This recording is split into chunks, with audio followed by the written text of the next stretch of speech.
This place hardly needs an introduction, but I will give one anyways. This is Omaha Beach. I think for most people, when they think of D-Day, this beach is probably the first thing that comes to mind. This beach saw some of the bloodiest and fiercest fighting on June 6, 1944. These monuments represent the division line between the two American divisions that were assigned with attacking this beach. On this side of the beach was assigned the 1st Infantry Division, and on the western side of the beach this way was assigned the 29th Infantry Division. And they had by far the toughest job of any of the assault forces coming up on beaches on D-Day.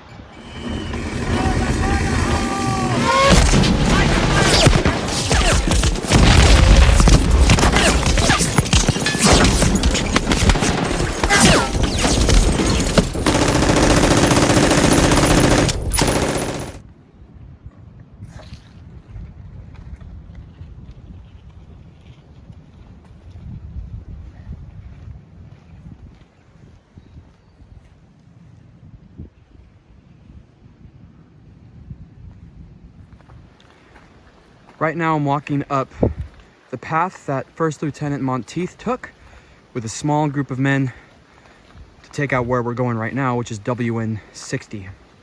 Now, First Lieutenant Monteith, apparently he was organizing men down at the bottom of the beach near Fox Green, Easy Red, and he directed fire from tanks to support the infantry as they were trying to make their way up the beach. And around 9 o'clock, he and a small group of men found this path, and they were able to make their way up and surprise the Germans from the rear at WN 60 and take it out. This is WN 60 at the easternmost extremity of Omaha Beach. Got mortar Tobruk's here. This position had a number of machine guns, some anti-tank guns, and I'm currently standing in some German trenches that you can see kind of zigzag this way, go up the path in that direction. And also, this position has probably the best view of the entirety of Omaha Beach. It's pretty breathtaking, to be honest. These are pretty crazy. I was mentioning earlier how there's German trenches all over this area. They really zigzag all over the place, and they're so visible. WN 60 here had about 40 Germans defending this position. So if you could just imagine for a second, Germans scrambling up and down these trenches, and the Americans, of course, coming from, let's see, up from that direction, behind this position. But yeah, absolutely incredible. Right now I'm inside one of the mortar Tobruks here at WN 60, trying to hide from the wind a little bit.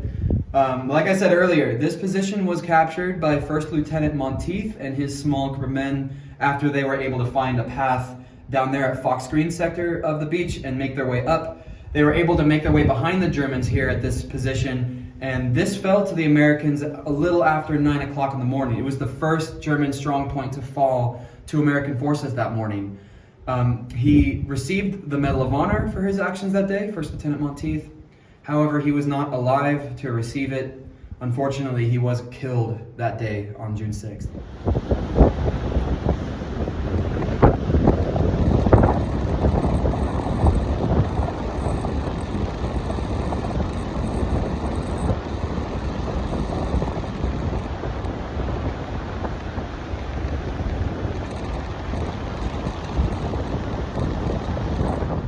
I'm here right now at Fox Green sector of Omaha Beach. This is the part of the beach that the 1st Infantry Division landed on June 6, 1944. There were two 88mm guns looking over the beach that morning. One was down in that direction at Dog Green sector, I believe at WN 73. That was the 29th Division section of beach. The other one was right here. This is WN 61. Now, the 88mm gun that was in this bunker was causing catastrophic casualties on this beach. It had free reign pretty much down the whole length of the beach. It could shoot at anything it wished to. And it took a number of hours for this strong point to finally be silenced. And in the meantime, it was causing a great number of losses among the Americans. Well, this is pretty cool. I'm standing inside of the casemate at WN62 here on Omaha Beach at Easy Red Sector. And if you look around me, it's plain to see just the amount of ammunition that was thrown at this bunker to silence it. There's bullet holes and artillery shell marks and tank shell marks all over the place. This probably housed one of the 75mm guns that was here on Omaha Beach, and it definitely caused a lot of damage. But this is just remarkable. I've never seen anything in my life so battle scarred. So the gun was obviously facing up towards the beach that way. None of that vegetation would have been there on that day. The Germans had this area pretty cleared out of all obstructions to their lines of sight, but you could just see all of this damage on these walls. And this must have been from tank fire from the beach. We got, looks like 3 massive impacts. And obviously, the Americans would have been firing in from this position, so this wall is not so damaged, but this one over here took a beating. So on top of WN62 here at Easy Red Sector on Omaha Beach, you get a great view of the beach itself. You can see the monument to Sergeant Ray Lambert, known as Ray's Rock, is right there.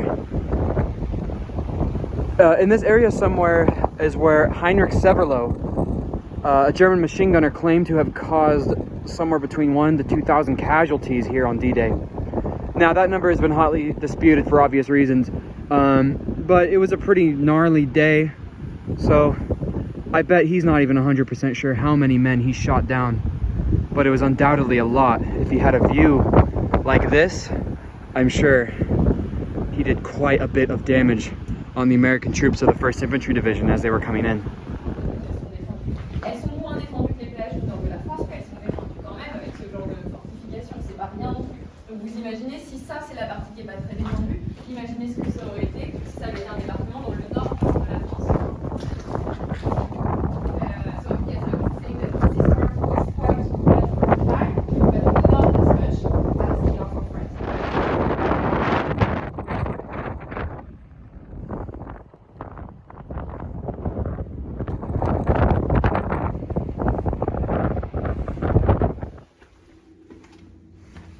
So this is looks like a munitions storage room, not too far from WN62. And I'm sure they needed this space because there were a lot of weapons in this area that needed constant supplies of ammunition. And I'm sure these rooms were filled to the brim with munitions. Very cool.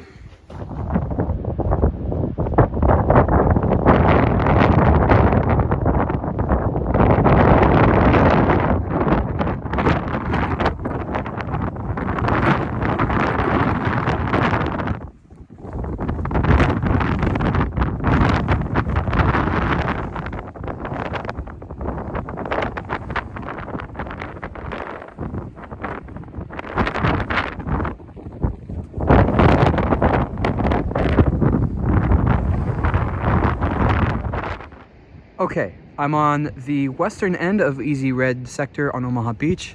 This is the E1 draw, one of the many vital exits that the men of the 1st Infantry Division and down on the western end of the beach, the 29th Division, had to capture to get off of this beach. Now the Germans understood very well that this, ooh, we're getting some rain here. The Germans understood very well that these exits off the beach would be vital to anybody trying to capture the beach itself and move inland. So, right off the end of this exit, the Germans put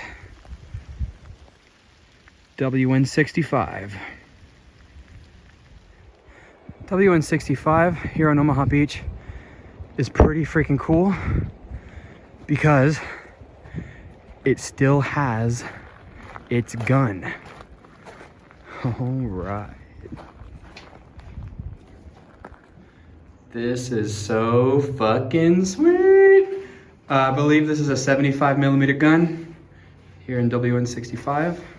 But what's really cool about this is you can see this big chunk taken out of its plating right here.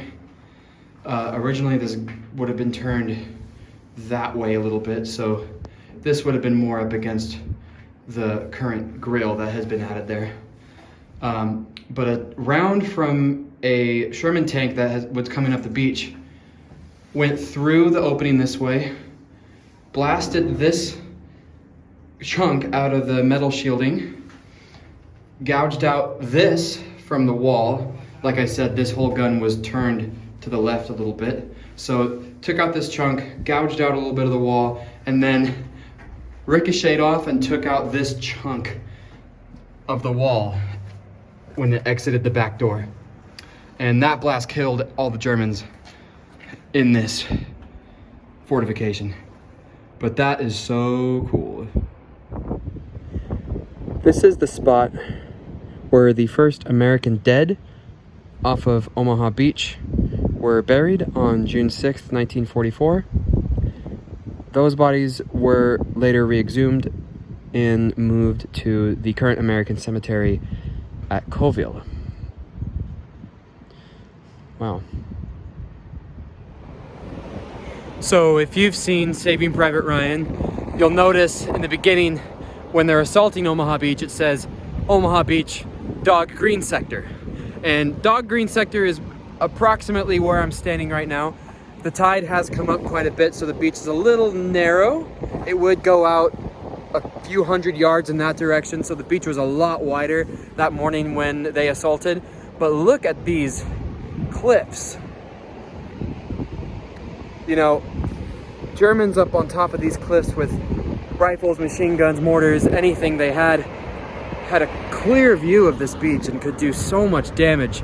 If I was an American infantryman assaulting this beach that morning and I looked up on those cliffs and knew there were Germans up there, I would be scared shitless. So like I mentioned before, this part of the beach known as Dog Green Sector was the most heavily defended part of Omaha Beach. And it was right here that during the first wave, A Company of the 29th Division, 116th Regimental Combat Team landed, and they lost about 90% of their men within minutes. So really goes to show just how terrible it was to fight here. I said earlier the tide has come up quite a bit. It's high tide right now. The beach would be going far beyond where you see this pier is.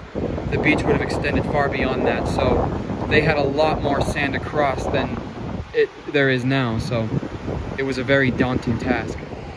So I'm still here at Dog Green Sector of Omaha Beach. This was probably the most heavily fortified position on the entire beach. Just in front of me in that direction on top of the cliffs is WN70.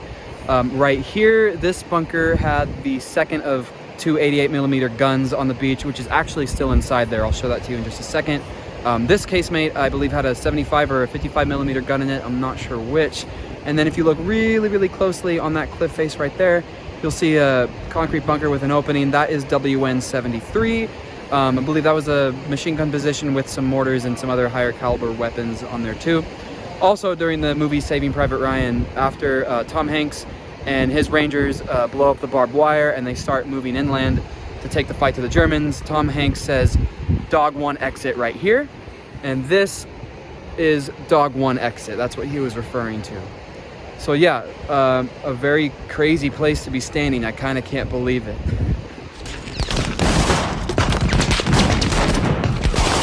Dog 1 exit! Right here! Our business!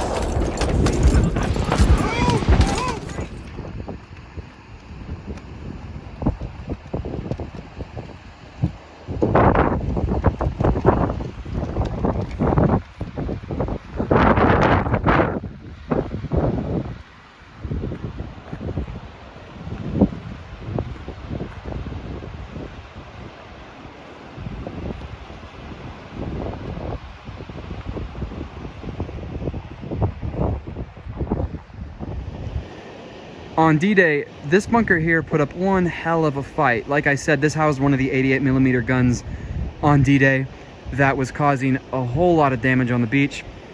You can see the discoloration right here in the concrete. That's actually where they patched up a large chunk that was taken out of the bunker, I believe by a tank that was on the beach. This bunker was being fired at by naval gunfire as well as tanks, as everything that the Americans could throw at it to try and silence it. And it's pretty fitting that they decided to put the monument to the National Guard on top of this bunker, because it took quite the effort to silence the 88mm gun that was in here. And if you look inside, there it is. That is the 88mm gun that killed so many Americans on this end of Omaha Beach. Wow. So like I keep trying to emphasize, the tide is pretty high right now, but even from the water's edge right here, looking at the bunkers and the cliffs, this is just so daunting and so imposing. Like I said earlier, I would have been absolutely terrified, scared shitless, if I landed on this beach on that morning. You'd feel like the whole world is shooting at you, probably. This is WN73, and the section of beach below me is known as Charlie Sector. This is where the American Rangers landed that morning. It was the 5th Ranger Battalion and also the remnants of the 2nd Rangers that were diverted from Point du Hoc to help with the assault here at Omaha Beach. Coming up the beach, they lost about half of their men doing so. But they were able to scale the cliffs behind this position and attack it from the rear this way, kind of similarly to WN60, which is at the eastern extremity of Omaha Beach. And this WN73 marks the western extremity of Omaha Beach. So between WN60 and here at WN73 is the entirety of Omaha Beach. It's been a crazy day exploring Omaha Beach. In conclusion, the assault on this beach was ultimately successful, but like I said in the beginning, this was the bloodiest beach to be assaulted on D-Day. But somewhere between 3,000 and 5,000 Americans were lost on this beach. The numbers do vary depending on what sources you're looking at. But yeah, nowadays it's a very beautiful beach, but on that day, June 6, 1944, it was absolute hell on earth.